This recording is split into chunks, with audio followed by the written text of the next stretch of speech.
बिस्मिल्लाहिर्रहमानिर्रहीम। ले दे के एक खुशी ऐसी थी कि हम पाकिस्तानी इस अंदाज से मनाते थे कि सारी दुनिया रश करती थी पाकिस्तान की 14 अगस्त पर। हालांकि हम एक गरीब कौम हैं, लेकिन हम मिलजुल कर तमाम इख्तिलाफात को भुलाते हुए जिस शान के साथ 14 अगस्त मनाते थे, दुनिया को उसकी नज़ीर नहीं मिलती थी। और इस साल हमारी 14 अगस्त की खुशियों को भी इन सियासतदानों ने और मजहब के इन ठेकेदारों ने, जिन्हें अज़ल से किसी किस्म की कोई खुशी, कोई सेलिब्रेशन अच्छी ही नहीं लगती, लेकिन ख़ास तौर पे वो ताकतें जिन्होंने क़याम पाकिस्तान की मुखालिफत की थी और हर साल 14 अगस्त जिनकी छाती पे मूंग दलती थी, उन सब ने मिल मिलाकर मिली भगत के साथ ये चाल चली है कि वो 14 अगस्त हमारी अब नहीं रही है। वो अलग है। मैं यहां आपको सिर्फ ये बताऊंगा कि इस वक्त जो पाकिस्तानी की सूरत हाल है वो एक नाबालिग बच्चे वाली है। पाकिस्तानी यूथ की कहते हैं नया निजाम चाहिए, नया निजाम चाहिए। बड़ा अच्छा लगता है, निजाम बदलो, निजाम बदलो। आहा हा आहा, बहुत अच्छा लगता है, निजाम बदलो। वो बच्चा जो एक खिलौना घर ले गया और जब उसने देखा कि ये खिलौना तो था ही नहीं, ये तो एक बड़ी सख्त कड़वी दवा थी, किसी ने उसे जहरीला करेला दे दिया खिलौने की जगह। खिलौने की दुकान पे जाके उसने कहा कि मुझे ये नहीं चाहिए, ये बदलो। तो दुकानदार ने कहा कि इसके बदले क्या चाहिए, देख लो सारी दुकान में जो चीज है बोलो, इसके बदले क्या चाहिए। उस चीज का बच्चे को नाम ही नहीं आता, नाम ही नहीं आता। निजाम बदलो, ये तो सब कहते हैं भाई, किससे बदलो, किससे बदलो, इस पे कोई नहीं बोलता। सारी दुनिया में निजाम सरमायादारी राइज है। निजाम सरमायादारी तोड़ फोड़ का निजाम है, आज से नहीं। वो जो कहते हैं नवाज शरीफ को फिरौन, तो जाके फिरौनों को कभी स्टडी करो। इंटरनेट पे बड़ा कुछ अवेलेबल है कि ये पिरामिड्स क्यों बनवाते थे फिरौन। फिरौन कंट्रोल करता है दौलत, फिरौन कंट्रोल करता है प्रोडक्शन। जो भी जमीन से पैदा होता है वो उसके कानून के ताबे होता है। जमीन की सारी पैदावार जमीन से उगाने वाले लोग जाके फिरौन के गोदामों में भरते हैं, फिर फिरौन उन्हें उनकी मेहनत के एवज में रोटी देता है। यह है फिरौनी निजाम। और उनसे कहता है कि पिरामिड बनाओ। ये आपने पिरामिड्स देखे हैं, अहराम मिस्र। लोग कहते हैं जी इसकी तुक क्या थी, इतने इतने बड़े भारी भरकम पत्थर। जो मजे की बात है वो ये है कि जब ये पिरामिड्स बन जाते थे और उन्हें पिरामिड्स बनाने के मुआवजे मिलते रहते थे, उसके बाद ये फिरौन फिर उन्हें मुआवजा देता था कि अब इन पिरामिड्स को ढा दो, बनाई जा ते टाई जा। फिरौन का निजाम, ये जो आज सारी दुनिया में आप बम ब्लास्ट देख रहे हो और सारी दुनिया में डिस्ट्रक्शंस देख रहे हो, बमों के साथ बिल्डिंग्स उड़ाई जा रही हैं, ये सारा जो डिस्ट्रक्शन का निजाम है, ये निजाम सरमायादारी इसका मुतकाजी है। इसके बगैर ये निजाम चल ही नहीं सकता। आप में से कुछ पढ़े लिखे लोग अगर एक चीज पढ़ें, एक फ्रांस का एक फिलॉसफर था जिसने एक किताब, एक ऐसे लिखा था सन 1850 में, the parable of the broken window. उसका एक उस ऐसे का फ्रांसीसी कुछ नाम है, फ्रांसीसी जुबान में, लेकिन the parable of the broken window यह है कि जब आपके घर में एक शीशा टूट जाता है और आप एक आदमी को बुलाते हो कि शीशा जो जोड़ता है आके आपकी खिड़की का, शीशा साज जिसे कहते हैं या तरखान कहते हैं, आप अंग्रेजी में ग्लेजियर कहते हैं, वो जो ग्लासेस को आके दोबारा रिप्लेस करता है। तो ग्लेजियर या शीशा साज जब आता है वापस शीशा लगाने के लिए, आप उसे बुलाते हो, वो आके क्या कहता है, ओहो बड़ा पैड़ा होया, बच्चे तोड़ दे रहते ने शीशा। दिल ही दिल से वो खुश होता है, उसे जॉब मिली, आपसे पैसे 500 1000 पकड़े, चला गया। दूसरे दिन फिर आपका शीशा कोई बच्चा तोड़ देता है, आप फिर उसे बुलाते हो, आप कहते हैं बड़े शैतान बच्चे ने, बड़े शैतान बच्चे ने ये फिर शीशा तोड़ गए। अंदर ही अंदर से वो खुश होता है, पैसे उसे मिल रहे हैं, जितने ज्यादा शीशे टूटेंगे उसका तो पेशा है शीशा साजी। अगर यही ग्लेजियर बच्चों को पैसे देने लग जाए इस चीज के कि वो जा जाके शीशे तोड़ते जाएं, तो ये एक डिस्ट्रक्टिव अमल है। जिसने ये किताब लिखी थी उसने आर्गू किया था कि अगर हम सारे के सारे पेरिस के शहर को आग लगा दें, जला दें, खाकस्तर करके रख दें और उसके बाद फिर से उसे तामीर करें, तो every citizen of France will have a job.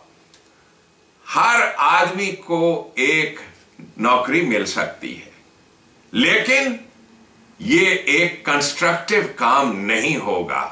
Society के लिए ये इज्तिमाई तौर पे एक डिस्ट्रक्टिव काम है। निजाम सरमायादारी बड़ा ही एक कंस्ट्रक्टिव किस्म का निजाम देखने में नजर आता है। उसके शायद ऐसे का भी उन्वान कुछ इसी किस्म का है कि जो चीज नजर आती है वो नहीं होती।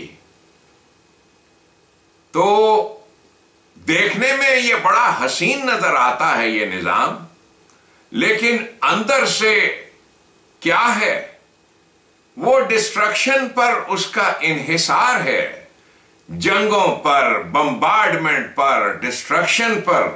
जितनी डिस्ट्रक्शन होगी उतना ही ये निजाम सरमायादारी मजबूत होगा, उतना ही उसका शिकंजा जोर पकड़ेगा। सारी दुनिया में यही निजाम राइज है। वो जो नबी अकरम सल्लल्लाहु अलैहि वसल्लम से कहा गया था ना, वो कुरान करीम में सूरत अल बकरा में है कि फवल्ले वजह का शतरल मस्जिदिल हराम, अपनी सारी तवज्जुहात मस्जिदिल हराम की तरफ कर ले। मस्जिदिल हराम कुरान का मेटाफर है, कुरान ने लफ्ज इस्तेमाल किया है इस्लामिक स्टेट के लिए जो सैयदना इब्राहिम ने कायम की थी।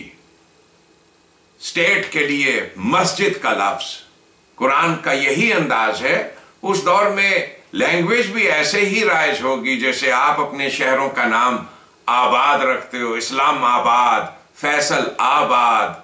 इसी तरह से अहद नबवी में अल्फाज जो राइज थे शहरों के लिए, मुमलिकतों के लिए, मस्जिद, जैसे आप गुजरात शरीफ कहते हो गुजरात को। मस्जिदिल हराम अपनी सारी तवज्जुहात, अपनी तमाम तर तवज्जुहात इस नए निजाम की तरफ कर ले। नया नहीं है ये निजाम वो है जो इब्राहिम का निजाम है। उस निजाम में सैयदना इब्राहिम ने जो मॉडल आपके सामने पेश किया, कुरान ने तो लफ्ज भी इस्तेमाल किया है, हमने इब्राहिम को मॉडल बना दिया है सारी इंसानियत के लिए। वो निजाम वो निजाम क्या है? अल्लाह की हाकमियत, रिज़्क़ की मसावी तकसीम कैसे होगी कि every citizen is a government servant? अब्द है, अब्द है। जब मैं इस्लाम और इस्लामी निजाम की बात करता हूं तो उससे मुराद हरगिज हरगिज ये जो आजकल सारी दुनिया में इस्लाम राइज है, जौन सा जिसे इस्लाम इस्लाम दुनिया कहती फिरती है, यही आपकी नमाजों वाला और रोजों वाला और हज वाला, और जिसमें मुंह से आवाजें निकालने से सवाब मिलता है, ये तो एक मजहब है मुसैलमा कज़्ज़ाब का, मुसैलमा कज़्ज़ाब का मजहब।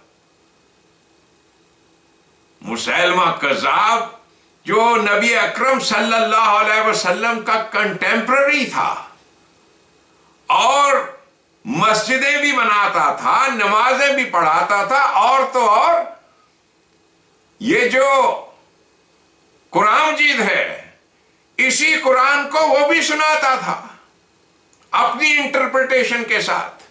ये जो कुरान में अहले किताब का जिक्र है, ये अहले किताब क्रिश्चियन और यहूद ये वो नहीं है, ये इसी कुरान को उठाकर सुनाने वाले लोग हैं। बाकायदा नबी अकरम सल्लल्लाहु अलैहि वसल्लम की वफात के बाद सैयदना अबू बकर सिद्दीक के अहद में ये जो जंगे यमामा है, जिसमें 14,000 सिपाही खालिद इब्न अल वलीद की फौज के और 40,000 का लश्कर था, 40,000 का लश्कर मुसैलमा का। उसका असल नाम तारीख में मुस्लिम बिन हबीब है, मुस्लिम बिन हबीब। नबी अकरम का जो इस्लाम है वो आपकी नजरों से ओझल कर दिया गया। आप देखते हो ये जो आज भी इन्हीं सऊदियों के पाले हुए टेररिस्ट जो हैं, सऊदियों और अरब शयूख के पाले हुए जो टेररिस्ट हैं, ये जो डिस्ट्रक्शन कर रहे हैं बिल्डिंग्स की, हिस्टोरिकल साइट्स की, इराक में, शाम में, हर जगह डिस्ट्रक्शन। इसी तरह से इन्होंने मक्का, मदीना, इस सारी सरजमीन में एक एक चीज, बिल्डिंग, हर वो शय जो नबी अकरम सल्लल्लाहु अलैहि वसल्लम के अहद के साथ मुंसलिक थी, इस बहाने से कि लोग कब्र परस्ती करते हैं। कब्र परस्ती, कब्र परस्ती, कब्र परस्ती। बात करूंगा तो भांबड़ मचेगा कि कब्र परस्ती नहीं थी। इन्होंने अपना सोमनाथ दोबारा से खड़ा किया, वो सोमनाथ जिसे हुजूर नबी अकरम सल्लल्लाहु अलैहि वसल्लम ने डिस्ट्रॉय किया था, उसे दोबारा खड़ा किया इन्होंने। ये वो तारीखी फैक्ट्स हैं। हमें इस्लामियात के मास्टर के जरिए से जो भी मजहब मिला वो क्या है कि हुजूर जो थे ना वो हजरे अस्वद का बोसा लेते थे और इस काबे को पकड़ पकड़ कर रोते थे। ये जो पत्थर की बिल्डिंग है, जिसे अरबी में ये तो आप लफ्ज इस्तेमाल करते हो काबा, किसी अरब से पूछो, काबा तो वो टाउन स्क्वायर को कहते हैं। अरबी जुबान में टाउन स्क्वायर की बड़ी अहमियत थी, अरबी में, ग्रीको रोमन कल्चर में। और टाउन स्क्वायर बड़ी मुबारक जगह है जहां पे लोग इकट्ठे होते हैं, गरीब गुरबा भी होते हैं, आप सारे मसाइल का हल करते हो। वो टाउन स्क्वायर कुछ और चीज है।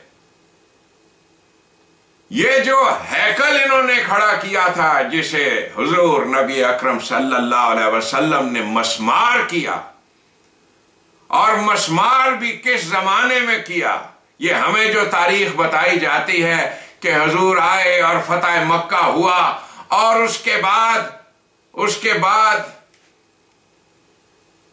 बाद हुजूर ने ना काबे के अंदर जितने बुत थे ना वो सारे तोड़ दिए। हजरत अली उनके कंधों पे सवार हो गए, तो हजरत अली तोड़ते जाते थे। इस किस्म की बातें बयान करते हैं। मैं कुछ आज से 30-35 साल पहले मक्का में मौजूद था, तो मैंने दरखास्त की उस आदमी से जो मुझे कह रहा था कि आपने बोसा नहीं लेना इसका, हजर अस्वद का।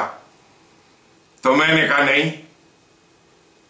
तो मैंने कहा कि अगर मिन फजलक आप हमें उसके अंदर जाने की इजाजत दें, तो उसकी बदौलत मैंने अंदर से देखा, अंदर कोई शेल्फ नहीं है कि जिस पे बुत पड़े हों। ये सारी एक नई कंस्ट्रक्शन है जिसे एक गिलाफ और पर्दे से कवर किया इन अरबों ने, कि इन सारों की तजारत का दारो मदार, इनकी मजहबी बदमाशी का दारो मदार इसी पे था। ये है हमारी नजरों से ओझल इस्लाम।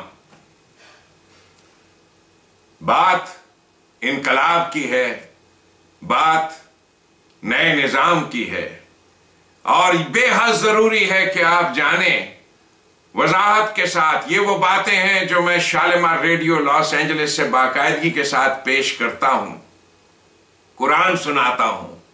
आज तक कभी ऐसा नहीं हुआ पिछले 5-6 साल में कि किसी रेडियो स्टेशन के कॉलर ने चैलेंज किया हो इन बातों को। ये बातें बैनात हैं, इर्रिफ्यूटेबल एविडेंस है इस बात का कि ये जो हुजूर के साथ मुंसलिक वाहियात खराफात है उसकी कोई इंतहा नहीं है।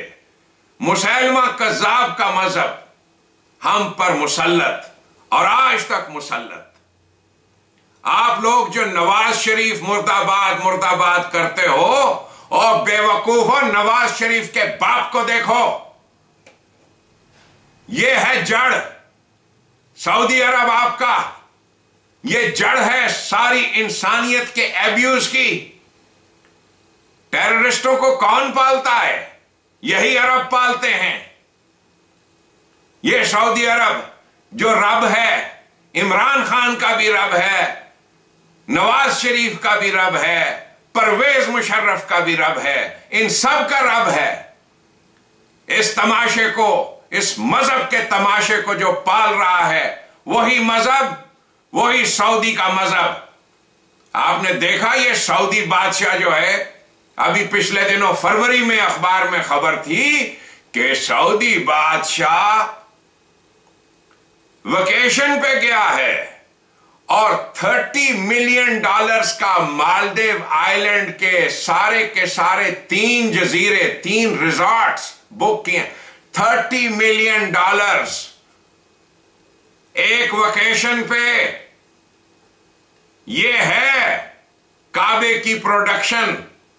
इनका जो काबा, इनका हैकल, काबा तो उसे कहने नहीं चाहिए, जो हैकल बना रखा है वहां पे, आपको तो बड़ा तकद्दुस है ना उसके साथ। ओहो हो, मुकद्दस मुकद्दस। सूरत अल बकरा पढ़ो इनकलाब के शौकियों, इनकलाब के शौकियों, सूरत अल बकरा पढ़ो।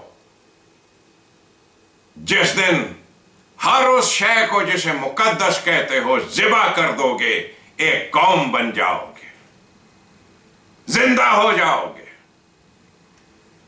दुनिया इस्लाम में कभी कभी इनकलाब नहीं आएगा जब तक आप अपनी तवज्जुहात शतर अल मस्जिद अल हराम सैयदना इब्राहिम के निजाम की तरफ मरकूज नहीं करते। कभी कभी इनकलाब नहीं आएगा। मुसलमान